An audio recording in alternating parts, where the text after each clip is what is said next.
సోదర సోదరిమణులందరూ కూడా నా హృదయపూర్వక తెలియజేసుకుంటున్నా. సాయంకాలం 4 గంటల నుండి ఊర్లో ప్రతి సందు అన్ని తిరిగాం. మీ ప్రాబ్లమ్స్ ఏంటో అన్ని తెలుసుకున్నాం. అలాగే ఇక్కడ మీ శ్మశాన వాటిని చూసాం, అక్కడ లైట్ హౌస్ చూసాం, అలాగే సముద్రం కొట్టుకుపోతుందని వాచ్ చూసాం, అలాగే బ్రేక్ వాటర్ కోసం చూసాం, అన్ని రోడ్లు చూసాం, ప్రతిదీ స్కూల్ కాంపౌండ్ వాళ్ళేది అది చూసాం, ఇక్కడ శిథిలావస్థలో ఉన్న వాటర్ ట్యాంక్ చూసాం. ప్రతి ఒక్కటి ఇప్పుడు మేము తిరిగి ఇప్పుడు రావడం జరిగింది. పొద్దున్నే మీరు 8 గంటల వరకు నేను చూశాను, 8కి 8:30 వరకు చూశాను, ఎవరు రాలేదు. 8:30కి వస్తే 9:30కి 10 క్లోజ్ చేసి ఇవన్నీ తిరుగుదాం అనుకున్నా. ఇప్పుడు అవన్నీ తిరిగేశాను. ఈవెన్ చేపలు ఎన్ని దొరుకుతున్నాయి, మార్కెట్ లోకి ఎలా తీసుకెళ్తున్నారు, మీకు మోతకి ఎంత కష్టం అవుతుందో కూడా చూశాను. కనుక సముద్రం లోపలికి కొద్దిగా సీసీ రోడ్డు ఎక్స్టెండ్ చేయడానికి చూస్తాం. ఆ సీసీ రోడ్డు కొట్టుకుపోకుండా చుట్టూ దాన్ని ఎలాగైతే రాళ్ళతో బ్రేక్ వాటర్ చేసి దాన్ని ప్రొటెక్ట్ చేయడానికి కూడా చూస్తాం. దానివల్ల చేపలు మోసే ఇబ్బంది కూడా తక్కువ, అక్కడి వరకు వెహికల్ వెళ్లే విధంగా ప్లాన్ చేస్తాం. ఇలా ప్రతి ఒక్క సమస్యమైన నాకు పూర్తి అవగాహన వచ్చింది. అయితే ఇప్పుడు మీ అందరికీ సమస్యలు ఏమున్నాయో అవన్నీ నేను తీసుకుంటున్నాను. ప్రతి ఒక్కరి సమస్య వింటాను. ప్రతి ఒక్కరి సమస్య పూర్తయిన తర్వాత ఇక్కడ నుండి నేను కదులుతాను. అయితే మీ అందరికీ ఒక విజ్ఞప్తి, ఈ రోజు నుండి 2 రోజుల్లో సర్వే చేసి నోటీసులు ఇస్తాం. మోటార్స్ ఉన్న వాళ్ళకి, ఎవరైతే త్రాగునీటి పైపులకు మోటార్లు పెట్టారో ఎట్టి పరిస్థితుల్లో కోసేయడం తప్పదు. మీరే దయించి ఆ మోటార్లు తీసేసి దయించి పెద్దలందరూ గమనించండి. ఆ మోటార్లు ఎవరైతే పెట్టారో అవసరమైతే పోలీసు ప్రొడక్షన్ పెట్టి నిర్దాక్షిణ్యంగా కోసేయడం తప్పదు.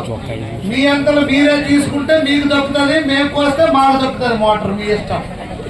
తర్వాత అడ్డగోలుగా వీధులకి ఇచ్చినటువంటి ట్యాపుల్ని అడ్డగోలుగా ఎవరింటికి పడితే వాళ్ళు వేసుకున్నందువల్ల వీధిలో ఉన్న ట్యాపులకు నీరు రావట్లేదు. దానివల్ల డబ్బులు లేని వాళ్ళు ఇంట్లోకి వేసుకోవట్లేదు.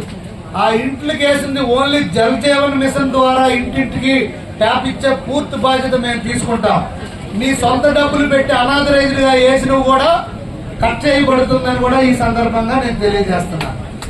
ఏదైతే మేము జలజీవన్ మిషన్ ద్వారా ప్రతి ఇల్లు ఏ సందులో ఉన్నా ఏ గొంతులో ఉన్నా మేము ట్యాప్ వేసి మీకు నీరిచ్చే పూర్తి బాధ్యత మేము తీసుకుంటాం. ఎవరైతే అనాథరైజ్డ్ గా ఇష్టానుసారంగా ఎవరో చెప్పారనో, లేకపోతే మా ప్రభుత్వం వచ్చిందనో దౌర్జన్యంగా ఎవరైతే వేసుకున్నారో అవి కూడా కట్ చేయబడతాయని కూడా ఈ సందర్భంగా తెలియజేస్తున్నా. ఎట్టి పరిస్థితుల్లో ఈ నిర్ణయాలు కట్టుబడి ఉండాలి మీరందరూ, లేకపోతే మీ ఊరు బాగుపడదు. ఇంకొక 50 సంవత్సరాలైనా ఇలాగే ఉంటది. నేను వచ్చి ఈ ఊర్లో పడుకొని సమస్యలన్నీ తెలుసుకొని మీ అందరికీ నీట్ గా కాలనీలు ఇచ్చి ఒక ఇల్లు 2 బాట్లుగా చేసుకొని మీరు నివసిస్తున్న సందర్భాలు ఉన్నాయి. నేను చూశాను. చాలా దయనీయమైన పరిస్థితి. ఒక పక్క నాకు చూస్తే కళ్ళంటి నీరు వచ్చింది. అందుకు మీ అందరికీ ఒక మంచి కాలనీ కూడా ఏర్పాటు చేసి 3 సెంట్లు ఇచ్చి మీకు ఇల్లులు ప్రభుత్వం కట్టించడమా లేకపోతే మీకు మేము డబ్బులు ఇస్తే మీరు కట్టుకోవడమా అనేది కూడా నేను అవసరమైతే ముఖ్యమంత్రి గారి దృష్టికి తీసుకువెళ్లి మీకేం న్యాయం చేయాలో చూస్తాను. ఈ ఊరు అన్న నందమూరి తారక రామారావు గారు అడుగు పెట్టిన ఊరు. ఈ స్కూల్లో కూడా నేను ఉన్నాను. మీకు మళ్ళీ 85-90 రోజుల్లో 85-90 సంవత్సరాల్లో అన్న నందమూరి తారక రామారావు గారు ఏ విధంగా అయితే ఏమీ లేని ఊరికి స్కూల్స్ కట్టించి, రోడ్లు వేసి, ప్లాట్ఫామ్ కట్టించి, అలాగే మీకు నీరిచ్చి, త్రాగునీరిచ్చి చేశారో అవన్నీ అప్పటి నుండి అలాగే ఉండిపోయింది. గత ప్రభుత్వం